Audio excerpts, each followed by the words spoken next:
Hello అందరికీ ఎలా ఉన్నారు? Welcome back to my channel Jyothika official. So ఈరోజైతే మేము రెడీ అయ్యి ఎక్కడికి వెళ్తున్నాం అనుకుంటున్నారా? చూడంగానే అర్థమైపోయి ఉంటుంది అందరికీ. మేమైతే గుడికి వెళ్తున్నాము. ఇక్కడ మండే రోజు మా లోకల్ ఏరియాలో బోనాలు ఫెస్టివల్ అయితే చేస్తున్నారు. అందరికీ బోనాలు శుభాకాంక్షలు. తెలంగాణ అంటేనే మనకు చాలా ఫేమస్ ఫెస్టివల్స్లో ఒకటి ఇది బోనాల పండుగ.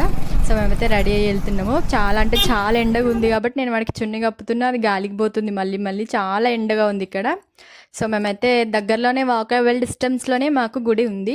సో మేమైతే నడుచుకుంటూ వెళ్ళిపోయాము. అక్కడికి వెళ్ళి నేను ఎంత జనాలు ఉంటారో అనుకున్నా. అంటే కొంతమంది ఉన్నారు, కానీ అది కూడా నాకు ఎక్కువ అనిపించింది. సో అక్కడ అందరూ ఎవరి పూజల్లో వాళ్ళు బిజీగా ఉన్నారు.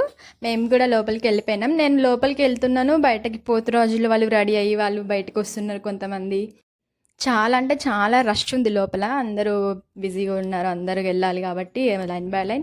నేను లోపలికి ఎంటర్ అవ్వగానే మా చిన్నోడు ఏడవడం స్టార్ట్ చేసిండు. వాడు ఒక డైలమాలు ఉన్నాడు, ఏంటి అని. నాకు తెలిసి వాడు ఆ క్రౌడ్ని చూసి అంత సౌండ్స్ని చూసి ఏడుస్తున్నాడేమో. బయటకు వచ్చిండ్రు వీళ్ళు, మళ్ళీ అక్కడ మొక్కేసి పోతురాజులు అందరూ బయటకు వచ్చారు. మా చిన్నోడు లోపల ఉన్నంతసేపు ఏడుస్తూనే ఉన్నాడు, చూస్తున్నాడు, అన్ని అబ్జర్వ్ చేస్తున్నాడు, ఏడుస్తున్నాడు. మళ్ళీ బయటకు వచ్చినాక వాడు కొంచెం మర్చిపోయిండు అనమాట.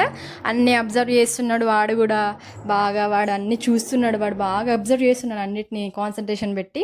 సో నాకు అర్థమైంది ఏంటంటే వాడిని బాగా తిప్పాలి ఇలాంటి ప్లేస్లకి, లేకపోతే వాడికి అలవాటు ఉండదు. ఒకవేళ ఎక్కడికైనా వెళ్ళాల్సిన టైం వచ్చినప్పుడు వాడు సపోర్ట్ చేయడు. అలా చేస్తే మేము ఇంట్లోనే ఉంచితే వాడిని. మళ్ళీగా అందరూ వచ్చి చాలా క్రౌడ్ ఎక్కువైపోతుంది. మేము కూడా అలా వెళ్ళేసి దర్శనం అయితే చేసుకొని వచ్చేసినాం. లాస్ట్లో మేము ఇంటికి వెళ్ళేటప్పుడు చూడండి మా చిన్నోడు ఎంత క్యూట్ ఉన్నాడో. ఎండ కొడుతుంది, మనకి ఖర్చు